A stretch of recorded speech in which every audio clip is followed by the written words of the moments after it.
Hello. Welcome back from the break. So Jim talked a little bit before about the three systems that make up domains and how they work together.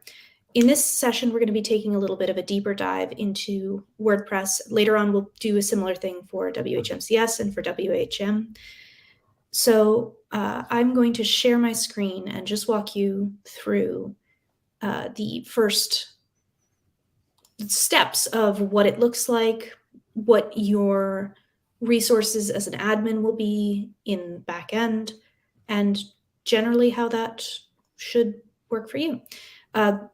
Lauren, you can jump in at any point if I start making mistakes, but let's get started. So this is the page that Jim showed you before, the domain of one's own landing page for State U admins. Your domain of one's own instance should have a similar thing. This is based on a Splot, which is just a small template that makes it pretty easy to set up, pretty quick out of the box, ready to go.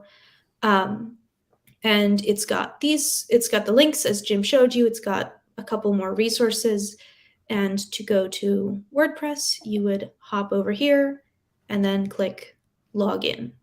Now, I've actually already done this just to make it quick and easy so I don't have to go through all that fuss.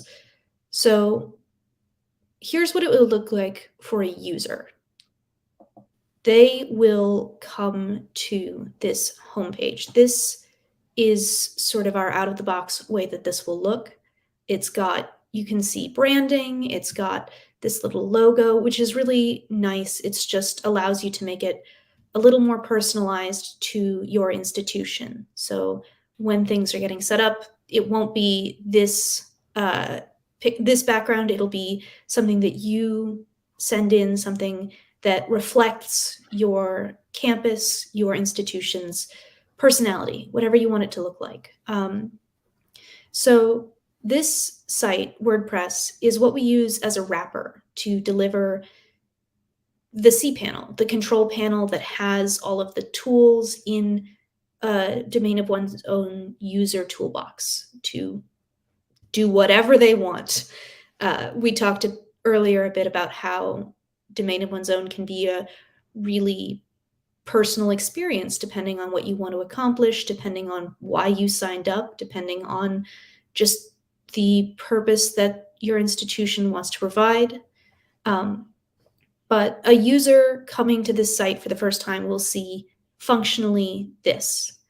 They'll click Get Started. This will take them to the single sign-on portal, and that'll get them set up in the system for the first time. It'll provision them with a WordPress user account, and it'll set them up in WHMCS as just a person who's logged in.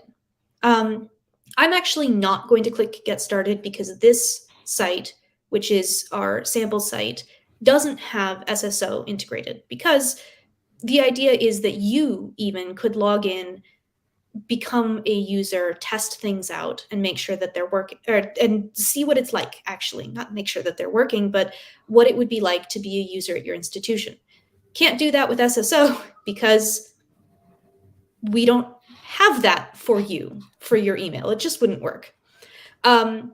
So instead of doing that, this Get Started button would take you to a place to log in, place to set up an account with your email, Google, however you want to do it. Yeah, I was going to say really quick. So State U is a demo domain of one's own school that anyone has access to as a testing playground. So you could go to stateu.org right now and follow along with us if you wanted to, and click Get Started and sign up for a demo account, or you can just follow along on your own homepage branding site, but that getting started is for each school will look a bit different depending on what single sign-on you have. For us, it's going to link out to like Google or Facebook or something where you can log in. But then also we want to have a place behind the scenes to log in as well. So that said, I'm going to hop in to what it would look like from the admin perspective. It's almost exactly the same. The only thing that's different is if you log in as an admin, as we've done over here, here's the little Reclaim Admin tab. you would see this top menu. And this top menu is probably familiar to you if you've ever worked in WordPress before. Depending on whether or not you're an admin, you'll have a couple more options in the menu. We are an admin. We got lots of power. So this is just what it would look like for you. And we're going to hop into the dashboard, which is the back end of WordPress where you can do whatever you want. It says 2 failed login attempts today. That is us failing to log in. Not in preparation. That is us Yeah. security. We're penetration testing this The system. curtain We meant is to being do that. pulled Yeah. back. Yeah, we meant exactly. that. So this should look, again, if you're familiar with WordPress, pretty standard. The dashboard just shows you a couple of different tools and resources, things that you might want to know at a glance, as it says right over here. But I'm going to quickly go through the left-hand menu, just a couple of things that are pretty standard and pretty useful. So over here, let's see, we're going to start with the theme, I think. I think that's where I want to start. So I talked earlier about how we're using WordPress as a wrapper to deliver that control panel, that toolbox for your users. And the way that we've done that is we've created a custom theme that brings in the branding that we talked about earlier, as well as the account that is living on the server, and delivers it all as one to your user when they sign into WordPress. We're doing that, as I said, with a child theme that we're in your menu would say something about your institution. Here, this is State U. So that sort of branding. But this is where you would control all of the styling and special switching up of the look in general. If you've worked with WordPress, you know that WordPress has its own native tools to customize the look.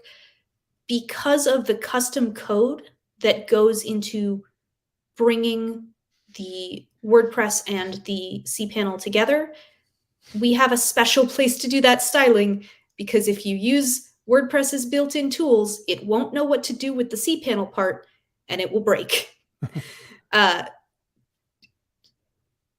That's your warning. So you can go through. Don't change your theme. We'll get to that in a second. Yeah. Go ahead, Lauren. Oh, I was just going to say, I mean, it is possible to change the look and feel of your homepage. In fact, a lot of our domain schools have done that. So you can use, obviously, the customization options here in the child theme to do that. Or if you're looking for an entirely different look and feel and you want to use a different theme completely, it's possible. It just requires us to take that custom code, which we have embedded in the child theme, and put it in whatever theme you want to use. So for instance, UNF is a great example. They have built out a custom homepage. Maybe someone could add it to the Discord chat now, but if you're working with a different theme, just let us know and we can work with you to get that custom code embedded. It's just a little bit of a process on our end. Just as Pilot was saying, just don't go in and change it on your own, because then obviously everything would break because that custom code would go away. So just help us help you. It's important to note too that there's a lot you can do without changing the actual theme, right? Like everything below the navigation is possible to edit with the WordPress, tools, or using something like Elementor as well. Totally. So there's a lot of schools that do that too. Yes. That is, let me see. I have notes. I have a whole outline here in case I missed something. But I think next, we've gone over the theme. We're going to just keep going all the way down. We're going to hop into plugins.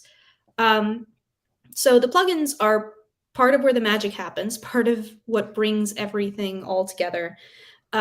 There's, of course, the SSO. Well, I said there would be an SSO plugin. I lied to you, because earlier I told you about why we don't have SSO installed. You will have SSO installed. It will be here. We also have a couple of other plugins that just use, instead of SSO, we have down here at the bottom, WordPress Social Login, that lets you log in with Facebook, Google, like Lauren was talking about. We also have a couple of other plugins that just make things work together. The one that I want to talk about right now is remove dashboard access. What that means is that by default in a WordPress site, no matter what your role is, no matter what permissions you would have, no matter what you would have the power to do, when you log in, you can go to a version of the dashboard. And that version will be stripped down depending on how much power the administrators want you to have, but it'll still be there. And that's really not what we're going for with this, because what you want a user to log in and see is not the WordPress dashboard, it's their cPanel dashboard. You want them to log in and right away see the tools that they have. Sorry, go ahead. Yeah. So remove dashboard access is part of the toolkit that we use to just make sure that the embed is working. Absolutely. And I think that's a good something else to just kind of note about plugins in general. Same kind of rule of thumb for themes as plugins. If it's installed and activated, there's probably a good reason why. So just keep that in mind before you go through and uninstall the shortcode plugin or, limit logins, for example. Those all have really important roles. And alternatively, if there's a plugin that you want to add for an additional function, so for instance, I think Georgetown and a couple of other schools have a plugin that allows them to have additional fields in the user list, which we're going to go to in a second. If there's a plugin that you want to install, just chat with us first to make sure that there's no conflict with domain of one's own, and we can work with you to figure out the best function to get to bring those in. The other plugin that I wanted to mention here is user switching. This is probably my favorite part of the main WordPress homepage, and I'll show you how it works. It's actually in the user list. And if you hover over, again, this is a demo school, so your users will look a bit different here. If you hover over any account, you'll see a switch to button. That is really cool as an admin, because right now you can see at the top, I'm logged in as admin for this domain's homepage, but I could switch into any end user account, which means I can mask as the user and see exactly what they see. So when troubleshooting, it becomes much easier to work, because you don't have to be sitting next to the user to do that. You could just switch into their account, see what they're seeing, and then help them accordingly. The other thing I want to mention about this user list while we're here is that each entry does not necessarily mean that each person has a cPanel account. In fact, it means that each one of these people has, at bare minimum, logged in with single sign-on. So regardless of account or not, if someone has logged in and authenticated with single sign-on, that record is going to be here. And the way that we differentiate between logging in versus having an actual account is through WordPress roles. So WordPress roles become really important when navigating in the homepage. Because I'm in a demo school, it's a bit harder to see the difference between subscriber versus author. So I'll try to share some visuals in Discord as well. But subscriber is associated with someone who has logged in but doesn't yet have an account. This could also mean if you have the request form up, if you want folks to request a cPanel account instead of just automatically being able to sign up for one, that subscriber role is going to associate them with that request form, where they're somewhere in the process of still needing to request an account, or they've requested an account and they're waiting on it to be approved. Okay, so the way that you would approve someone to get an account is by switching their role from subscriber to author. All right, so I'm going to use a test account here called Gem Groom.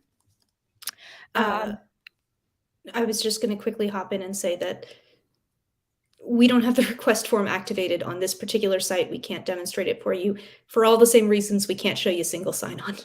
Yeah, we'll make sure to have visuals in the Discord too, just to make that clear. But it's very easy to have the request form. It's just associated with single sign-on. So we can say, all right, anybody who logs in, automatically associate them with the subscriber role, which is going to mean request form, or anybody who logs in automatically associate them with the author role, which means sign up form or cPanel. So you can easily flip that switch. So for instance, if you want to have the request form on 90% of the time, but for this one week, you know, you're running a domains camp workshop or something, and you know that everybody logging in is going to automatically be approved, we can quickly turn that request form off, you know? So let's say Jim Groom has requested an account. We want to give him permission to sign up for an account. So we're going to change his role. Right now it's set as author, but if you ever needed to change that role for someone, let me see if I can zoom in here a little bit.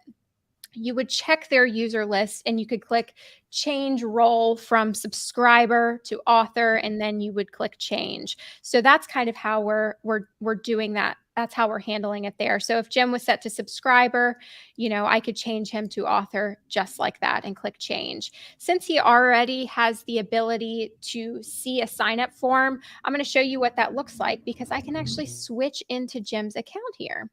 So I'm switching in. I'm going to log in as Jim, and you can see at the top, howdy Jim Groom. So, but I could switch back to an admin role if I wanted to. So again, I can mask it that as that end user, sign up as the user if I wanted to. Obviously, domain of one's own is meant to be a bit self-service. So, you know, it's cool to give your end users a chance to sign up on their own and let them choose their own domain name. But every domain school has a slightly different workflow for signing up. So this part of the session is really just to show you those options. So let's say I was going to sign up for ilovedomains.stateu.org. Okay. On brand. Right, exactly. So this would be your project URL. Some schools say we don't want our users to sign up for a domain. We just want them to be given one based off of single sign-on credentials. That's possible too. You know, so instead of them having the option to say I love domains, they would hop in and immediately say, and the request form would functionally say, congratulations, the domain that you get is jimgroom.stateu.org. Right, exactly. Yeah. So it can vary however you want to handle it. In this review page, it's a great opportunity if you wanted to add in a terms of service. We can embed that as a little checkbox down here, or an acceptable use policy that we can link out to, or even embed text here. So that is possible. A lot of our schools will take advantage of that too. And then I'm going to click continue. I've reviewed, and of course, some of this stuff this definitely will not be here. It's a bit of a demo school, so you can see there's other stuff here. The main point that you would see is this space down here with complete sign up. So once I click that, it's actually going to start counting down from 10. And this is that one place where the end user sees WHMCS, where WHMCS is automatically provisioning cPanel in the background, and it counts down from 10. And then your window is going to refresh, and we should see that cPanel embedded with the WordPress wrapper. So you can see at the top here, we've got that WordPress wrapper, all of your links for, you know, documentation or help, support, community showcase site. That all lives right here as planned, but now we've got that cPanel embedded. We also have additional links for user information and things like that, but that is the proper workflow. And to remember, we were actually logged in as admin. So I can now switch back to admin if I wanted to and go about the rest of my day, you know? So it's kind of a cool look into how that switch user can be helpful. I also want to note just very quickly, because it's right in my line of sight, there's a bit in the right-hand menu that says self-signed certificate in red, and people see that sometimes, and that looks really scary. Give it 30 seconds to a minute, and it'll get a proper certificate. Yeah, that happens automatically in the background. It just takes a few minutes for the system to say, oh, we've got a new domain here. We've got to secure, you know, yeah. So that's what's happening there. But cPanel has a ton happening here. There's a lot going on. We'll cover a little bit today, but just know that later on in the session, later on today, we'll get into more troubleshooting tips as well. So there will be time to focus more on cPanel. We just really want to show you in this session the WordPress to cPanel relationship. Yeah, and we're also, I think, going to talk a little bit about just hey, you're a first-time user. This is the most common use case that we have. This is what it sort of looks like under the hood versus when you're installing WordPress versus after you've installed WordPress. Ta-da! Look what it did just for you using that automatic installer. So let me just hop in and share my screen as well. If I can just do that. So this is basically the same thing as what Lauren was just showing you. You'll note that over here, it's been a couple minutes. The certificate has been issued. It's in green now, which means everything is okay. That's what green means every time. So if I scroll down here, we're going to hop. I generally think of cPanel as the further down you go, the more not niche necessarily the tools get, but the less and less you might be interested in using them. But File Manager, top tier. I love it. It's great. We're going to hop into File Manager real quick, and you'll see under the hood, it's just a file directory system. You may recognize something like it from your computer. The public HTML folder is the sort of one to really look at, because public HTML is the main domain. So if you were to navigate to ilovedomains.stateu.org, you would see what we have up as the default HTML, CSS, just what the default site would look like before you've installed anything in there. And this is a great point to go back to when we were talking in an earlier session about how you can really pop open the hood of your domain and, open up a index.html file and just start writing, right? So it can be very old school if you want it to be. You've got those files and directories right there in your public HTML. But of course, that's not always preferred, right? Some people want to install an application, and cPanel makes that pretty simple. Yeah. Single click. Yeah. Some schools like to use Domain of One's Own for their programming and web design classes. I think Emerson does that sometimes. And that's where the ability to write in HTML, CSS, JavaScript, and put it right into the file manager is really useful. But a lot of folks like WordPress. Yeah. And I think here's a look at what that index of ilovedomains.stateu.org looks like. Without It's anything just installed. an open public HTML ready to be written to. It's awesome. Yeah. Just gonna hop back. So this is the Installatron page for WordPress. This is the quick and easy one-click installer. You'll note right now there are no applications installed, no backups taken because there's nothing to take a backup of. So we're just going to hit install this application. It says we want to install on the domain ilovedomains.stateu.org. We don't actually want to do that because this is HTTP. We want to go with HTTPS just to make sure that that certificate is always loading. Everything's nice and secure. And you can change that after the fact if you forget. It's not a big deal, but it's nice that you have that ability right up front too. Yes, exactly. Lauren's right. We do sometimes get users who say, oh no, is this irreparable? No, it's not irreparable. We can fix it for you. It's fine. You can fix it yourself. You have the tools. That's the whole point. Just scrolling down, it says the newest version is 5.9.3. We really recommend you use the newest version. Language, give me a clean template install, accept the EULA. And it's worth noting there too, I will say that with all of these settings in Installatron, you as the admin have the ability to choose what settings you even provide as an option to end users. So if you say, no, we don't want users to install an out-of-date version of WordPress because we don't want things to be, insecure in that, or not as secure in that way. We want to keep things up to code to the best of our ability. So when choosing WordPress options or, automatic updates, all of those settings, we have the ability to tweak in WHM, which we will talk about in a later session. Yep. So if you just scroll down, you see automatic updates for plugins and themes, automatic update backup, which I think is very useful. It automatically generates a username and password for you. I'm not even going to touch those. I don't know what the password is. It'll be fine. You'll see. The admin email is by default just the user email that's associated with the account. The website title, there's some default stuff in there just to make sure. Limit login attempts is the security. Multi-site, no, we're not going to do that right now.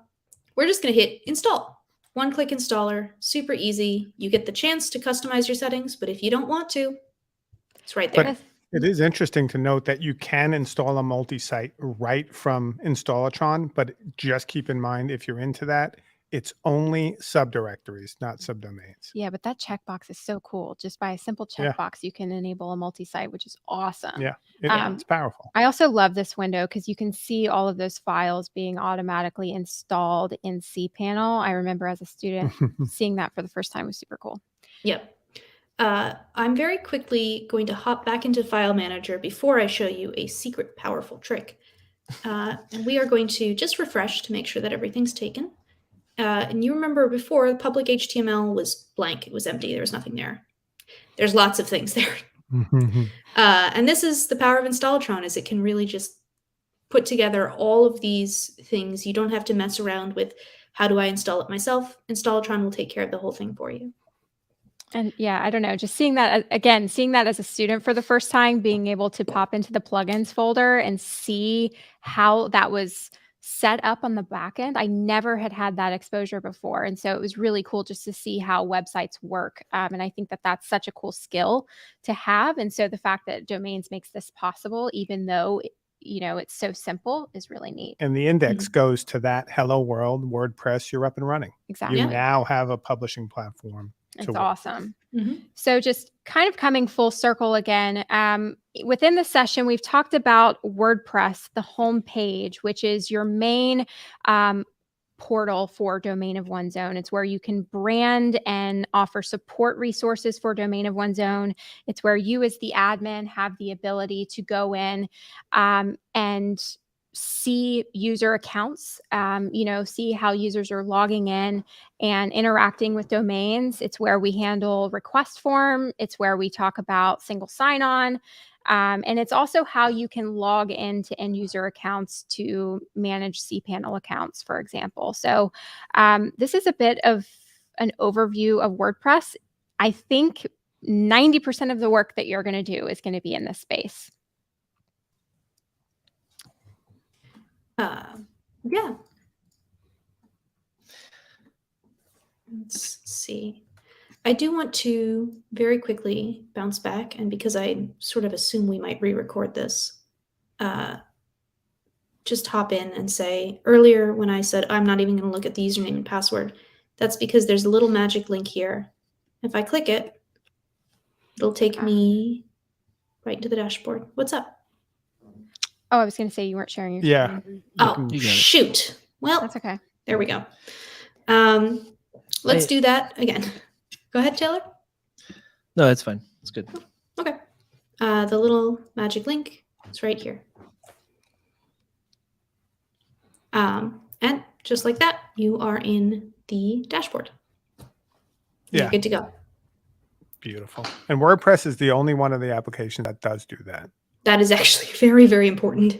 But in the event that if we pretend that this is an Omeka site or something like that, and you totally forget, there is the ability to go in and scroll down, edit the username and password so that you can make it something that you actually do remember. So you're not going to get locked out, just in case that does happen to you. Yeah. Cool. Very powerful. So in the next section, we're going to talk about the other two systems of domains, WHM and WHMCS. You have that to look forward to. In the meantime, if you have any questions, feel free to leave them in Discord and we will get to you there as well. Yep. Awesome. We will see you in the next session.